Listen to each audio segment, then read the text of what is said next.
Bonjour mes amis, soyez bienvenus à cette émission, c'est France en direct. Vous savez que l'être humain accumule des choses du passé, des choses qui se passent dans l'enfance, dans la jeunesse. Et qu'est-ce que ça fait dans la vie d'un être humain? Fait que la personne soit prisonnière du passé. Beaucoup de personnes sont prisonnières des choses du passé. Tout est là. Tout est gardé. Les problèmes d'enfance, les agressions physiques, agressions verbales, les déceptions, toutes les choses sont là. Fait que la personne soit prisonnière de cette situation. Beaucoup de personnes sont comme ça. Vous devez même regarder votre vie, analyser bien votre passé. Si, par exemple, vous êtes une personne triste, vous êtes une personne qui est dans une décision devant le problème, vous qui avez un peu de la peur, de doute de certaines choses, pensez bien à votre passé et voyez si vous n'êtes aussi prisonnier du passé. Ça, c'est terrible. Beaucoup de personnes arrivent au centre d'accueil avec ce type de problème, être prisonnier des choses du passé. Regardez. Je faisais des cauchemars quand je m'endormais. J'avais des insomnies aussi, donc du coup, des fois, je restais jusqu'à 4 heures du matin sans dormir. Et lorsque je m'endormais, en fait, c'était pour pas vraiment dormir parce que les cauchemars me réveillaient. J'étais une personne, lorsqu'on me faisait quelque chose, j'avais beaucoup de mal à pardonner. C'est-à-dire que je ne vais pas rendre le mal pour le mal, mais je gardais à l'intérieur de moi. Et cette personne, en fait, qui m'avait fait du mal, je l'ignorais. Pour moi, elle n'existait plus. Et je voulais même pas entendre parler de ces genres de personnes, quoi. Et c'est comme ça, en fait, j'ai commencé à avoir des petits copains pour essayer de remplir ce vide que j'avais à l'intérieur de moi. Mais le vide était toujours là, en fait. Donc, on m'a invitée au centre d'accueil. Je suis arrivée. Le premier jour, quand je suis arrivée, le pasteur, il parlait, mais j'avais vraiment l'impression qu'il parlait de moi, qu'il parlait de ma vie. Et j'ai dit, dans ma tête, je me suis dit, la personne qui m'a invitée, en fait, a été raconter ma vie au pasteur. J'étais voilà. Parce que c'était trop moi qui... En plus, j'avais tout le temps l'impression qu'il me regardait. Donc, je me dis, il y a quelque chose qui ne va pas. Ou il est devin, ou ce qu'il dit, c'est de Dieu, ou alors il y a un truc. Et en fait, ça m'a plu. Ça m'a plu parce qu'en fait, il disait qu'on pouvait changer, Dieu pouvait nous aider, et qu'il fallait que nous prenions la décision, en fait, de vouloir changer. C'était à ce moment-là que j'ai commencé à participer aux campagnes d'Israël. Je ne savais pas ce que c'était. J'ai demandé pourquoi ça s'appelait campagne d'Israël. On m'a expliqué. En fait, il faut savoir que moi, j'avais du mal à aller vers les gens, en fait, quand je suis arrivée au centre d'accueil. C'est plutôt les ouvriers qui venaient vers moi et c'est plutôt les pasteurs qui venaient vers moi. Mais je venais à l'église, je restais là, j'écoutais la parole, j'ai médité dessus. J'ai participé à ma première campagne d'Israël. Ensuite, j'ai commencé à participer aux chaînes de prière, le vendredi, le mercredi, le jeudi. Maintenant, voilà, parce que maintenant, je ne peux plus m'en passer. Et c'est comme ça, en fait, que j'ai donné mon tout. Il faut savoir que ma première campagne d'Israël, c'était vraiment un moment où c'était vraiment très difficile pour moi au niveau financier, en fait. Et je me suis dit, de toute façon, au point où j'en suis, je n'ai rien à perdre. Donc, j'ai donné mon tout. Et en fait, je voulais voir. Je voulais vraiment voir si vraiment tout ce qui a marqué dans la parole, si tout ce que le pasteur disait, c'était la vérité. C'était vraiment pour pouvoir. Qui je suis aujourd'hui? Je suis une personne transformée. Je suis une personne nouvelle, on va dire. Et je suis une personne sereine. Je ne fais plus de cauchemars. Je ne suis plus triste à l'intérieur de moi. Même quand je suis seule, si je suis seule, j'écoute de la musique. Je vais sur le site du centre d'accueil, je regarde les messages, je fais des commentaires. Je suis sereine, mais je me suis complètement dépouillée de tout ce que j'étais avant. Cette personne que j'aimais pas, cette personne qui ne valait rien, aujourd'hui, elle est nouvelle, elle est renouvelée, on va dire. Elle s'est dépouillée de toutes ces mauvaises choses, de tous ces vices.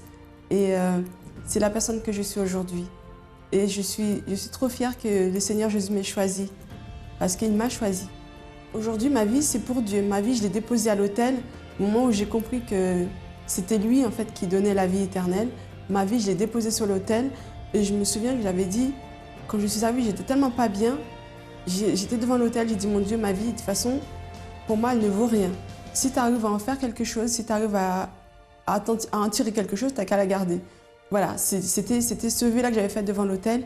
Et aujourd'hui, je le sais. Je sais, c'est une assurance, voilà. Je sais que ma vie est entre les mains de Dieu et je suis une personne heureuse. Nuit spéciale, les adieux au passé. 2013 a été frustration, échec, une année de plus de célibat. Vous avez perdu confiance, vous avez été trahi. Dites adieu au passé. Samedi 21 à 18h au 55 rue de Strasbourg, 93 200 Saint-Denis. Venez recevoir la bénédiction venue de la Terre Sainte et assister à la prestation Fanny J. Bonjour à tous, je suis Fanny J et je participerai à la nuit spéciale Les Adieux du passé le samedi 21 décembre à 18h au centre d'accueil de Saint-Denis. Pour l'occasion, je vous chanterai quelques chansons et j'espère que nous passerons une excellente soirée ensemble. Donc à très vite. Au revoir.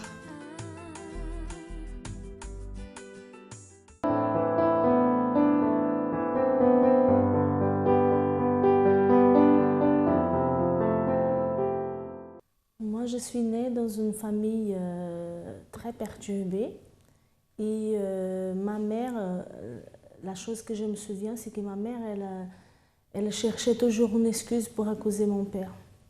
Donc mon père, il sortait, que ce soit pour travailler ou que ce soit pour faire n'importe quelle chose. Et à chaque fois qu'il rentrait, ma mère jamais lui regardait en souriant, elle a toujours accusé et des fois, même si lui, il n'y avait pas d'indice comme quoi il était en train de la trahir, elle a salissé sa chemise de rouge à lèvres pour lui dire que c'était lui, qu'elle était avec des femmes et tout. Donc j'ai grandi comme ça, je voyais ma mère essayer de taper mon père, d'appeler la police pour dire que c'était lui qui l'a agressé. Et voilà, c'était toujours comme ça. Mon père, il s'est séparé de ma mère quand j'avais l'âge d'11 ans. Donc je suis allée habiter avec une tante, j'ai resté 6 mois et j'ai pas supporté rester là-bas plus que ça parce qu'elle aussi, elle ne vivait pas bien avec son mari. Et en fait, cette tante, c'était la sœur de mon père. Entre-temps, je suis retournée dans ma ville où je suis née et ma sœur, elle était enceinte, elle avait 18 ans, elle était enceinte. Et moi, j'ai resté là-bas pour habiter avec elle. Par contre, elle était aussi mère célibataire. Entre-temps, j'ai resté avec elle. Pour moi, c'était bien parce que moi, j'étais un peu libre. Donc, il n'y avait pas trop de règles. Bon, ma vie aussi entière, elle n'a pas eu assez de règles, aucune chose que je ne pouvais pas faire. Donc, moi, ça m'a beaucoup plus resté avec ma sœur pendant ce moment. J'étais quelqu'un que j'ai changé beaucoup d'école. À chaque fois, ça ne m'intéressait pas, cette école, donc j'ai changé. Moi-même, je faisais les démarches parce qu'au Brésil, on peut faire comme ça. J'ai grandi comme ça, après j'ai terminé le lycée. Et bon, j'avais des copains, des copines, mais pas trop, on n'avait pas trop de liens parce que j'ai toujours été quelqu'un... en fait, j'avais pas trop d'amis, j'arrivais pas à faire beaucoup d'amis. Donc moi, j'ai grandi, dans mon adolescence, j'avais des copains, voilà, mais des copains que, voilà, c'était pas sérieux. Et le temps, il est passé, j'ai resté sans penser de quelque chose de sérieux aussi de ma vie. Donc je n'avais pas de métier, je ne savais pas travailler. Et j'ai essayé par contre de trouver du travail, je voulais travailler dans des magasins et tout, je ne réussissais pas à trouver du travail. Donc j'étais toujours obligée de faire du ménage là-bas. C'est pas que faire le ménage, c'est pas bien. Mais bon, je voulais quand même travailler dans un travail, voilà, on va dire mieux que faire les ménages toute ma vie. Mais bon, non, les portes, elles étaient complètement fermées et je ne pouvais pas.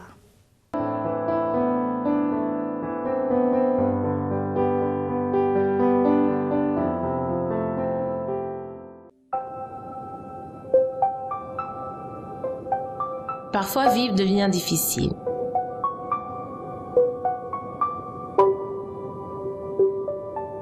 Nous perdons la volonté de faire les choses que nous aimons le plus.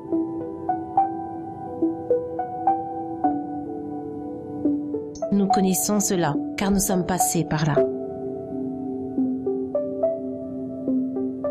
Il existe une solution.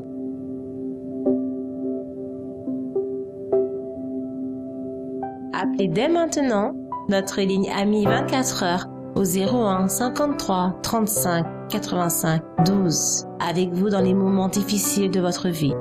Centre d'accueil, votre réalisation est notre satisfaction. Leila, elle vivait du passé. Les problèmes de ses parents, des agressions, les séparations, toutes ces choses qui sont passées, c'est passé aussi dans sa vie. Maintenant, sa vie était comment? Bloquée. Rien n'avançait, la tristesse. Et normalement, quand ça arrive, une personne, elle pense au suicide, elle pense mettre fin à sa vie. Parce qu'elle pense qu'il n'y a pas de solution. Et le pire, c'est quand la personne pense que c'est le destin, que la vie de l'être humain, c'est comme ça, être né dans le monde, apparaître dans le monde, grandir, souffrir et mourir. Mais n'est pas comme ça. La Bible a promis la vie en abondance. C'est une promesse de Christ. La vie en abondance. Je suis venu pour vous apporter une vie en abondance. Qu'est-ce que c'est une vie en abondance? Est-ce que c'est la tristesse, l'angoisse, les maladies, la misère, la séparation, la déception? C'est ça? Non, mes amis. Il y a devant nous, devant vous, il y a une nouvelle vie qui vous attend. Il y a des projets que Dieu a fait, des plans, pour que votre vie change. Mais il faut prendre possession de cette vie en abondance. Nous allons voir qu'est-ce qui s'est passé après qu'elle a découvert le centre d'accueil.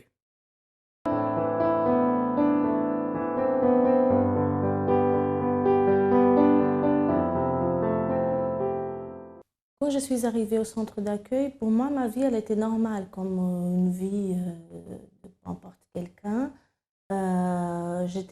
J'avais envie de me suicider, j'avais ma vie complètement bloquée parce qu'à chaque porte que j'ai frappée, elle était toujours fermée. J'avais l'impression qu'il n'y avait même pas de porte. Mais moi, je ne me rendais pas compte. Donc pour moi, tout était normal. Des fois, j'ai pleuré, j'ai appelé ma sœur, j'ai pleuré. Des fois, j'arrivais même pas à parler avec elle tellement je pleurais. Mais jusqu'à là, pour moi, c'était normal. Je ne dormais pas non plus.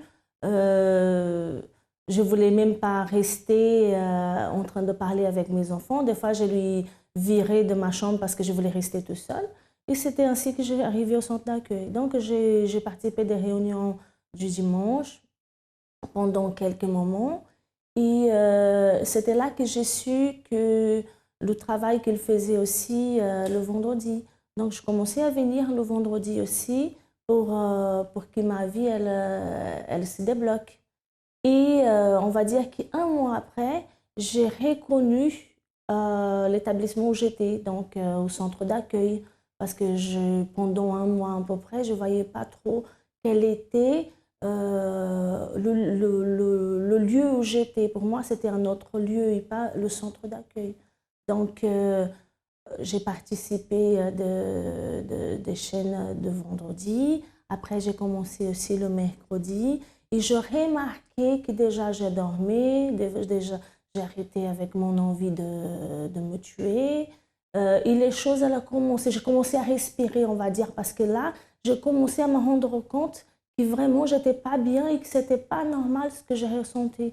Donc, c'était en participant de toute cette chaîne que j'ai compris que ma vie, elle n'était pas bien du tout, que j'étais dans un cas déjà élevé.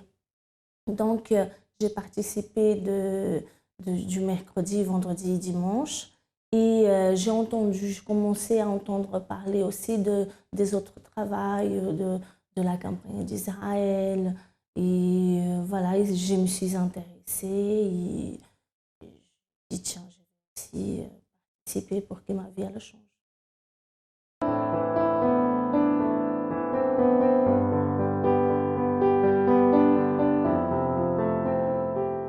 Ma fille, au moment que je l'invitais à l'église, elle ne voulait jamais venir. Elle était rebelle. Je demandais à son père pour qu'elle puisse venir. Son père ne voulait pas qu'elle vienne. Et par moments, moi-même, je la forçais à venir. Et puis un jour, je me suis dit non, il ne faut pas que je la force à venir. Il faut que je laisse Dieu faire. Et au moment que je l'ai laissé, un jour, il y avait un événement du groupe jeune. Et il y a un des jeunes qui l'a invitée. Elle est venue et depuis, elle est dans le groupe jeune. Elle se donne, elle fait partie du groupe de chant. Elle est là tous les samedis, même en semaine, elle est là, elle se donne. Elle a changé Elle a changé complètement. à travers le vœu que vous avez fait. Vœux, les chaînes de prière, les offrandes et tout, elle a changé. Amen. Grâce à Dieu. Amen. J'étais privée de ma famille. Je n'avais pas une stabilité de vie familiale. C'est-à-dire, même mes propres enfants étaient comprimés, pas ma propre famille aussi. Parce que ma propre famille comprimait mes enfants.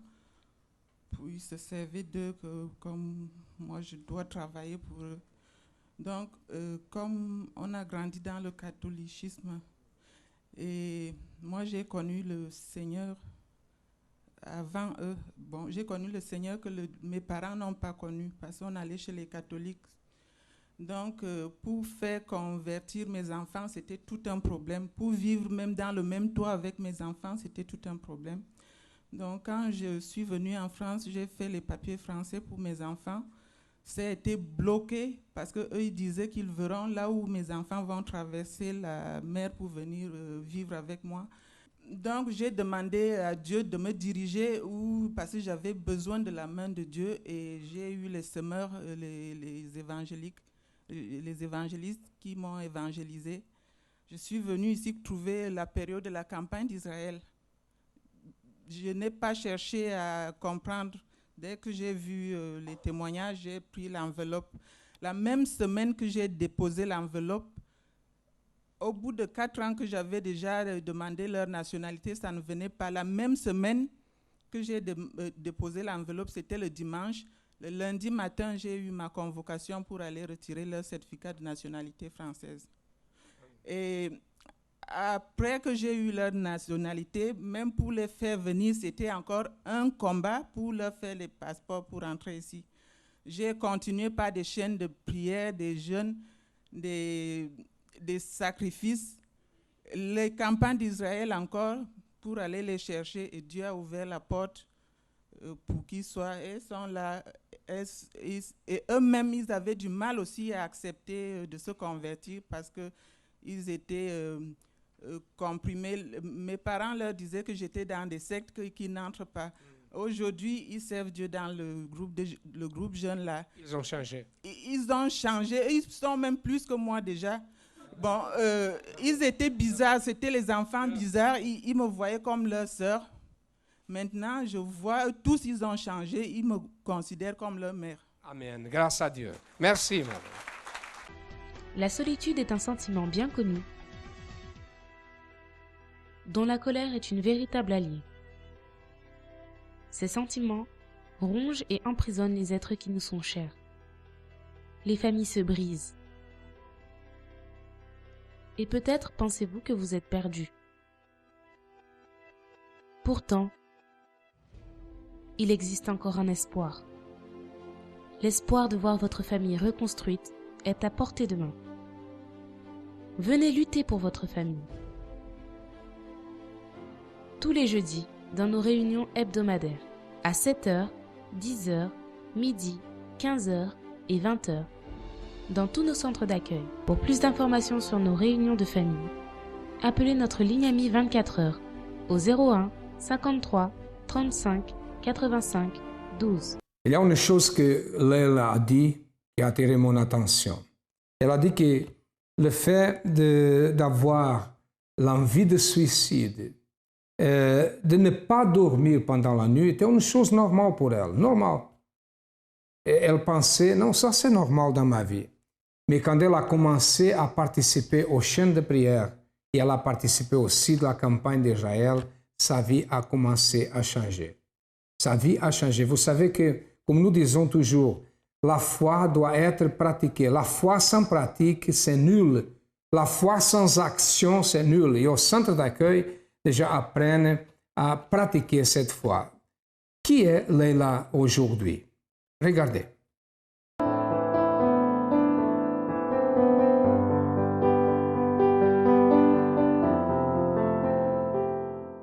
Donc, en voyant les témoignages des gens qui avaient une vie détruite et que tout a changé, dans leur vie.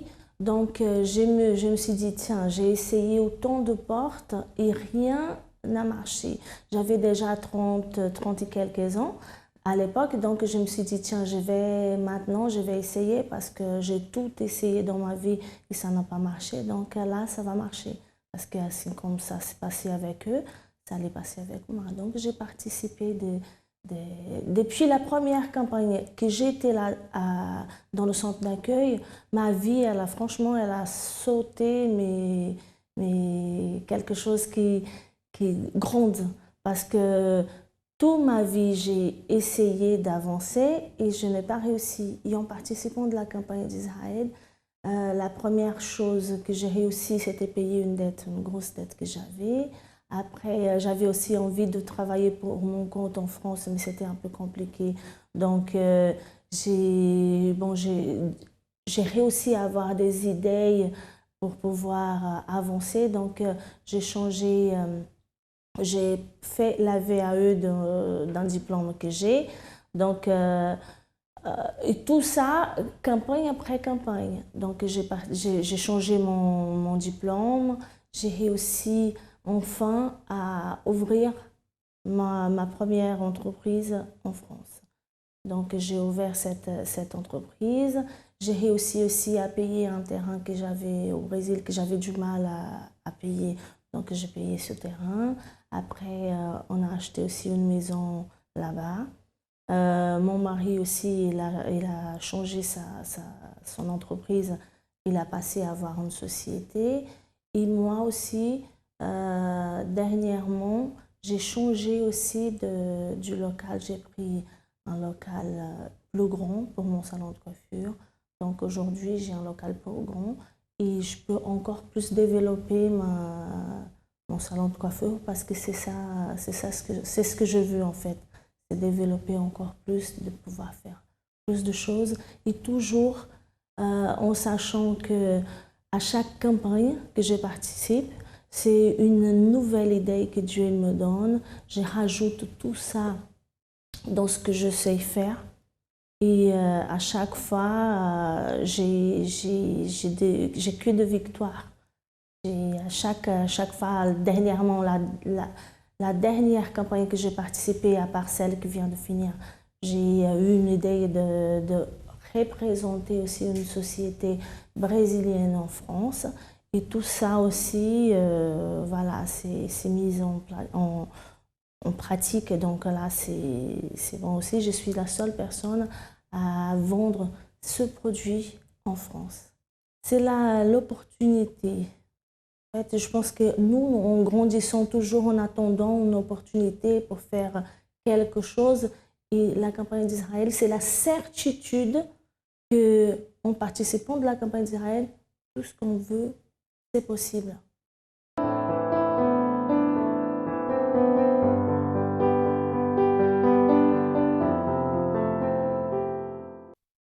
De la même manière que la vie de Leila a changé, votre vie peut changer. Aujourd'hui, elle est prospère, elle a la joie, elle est bien mariée.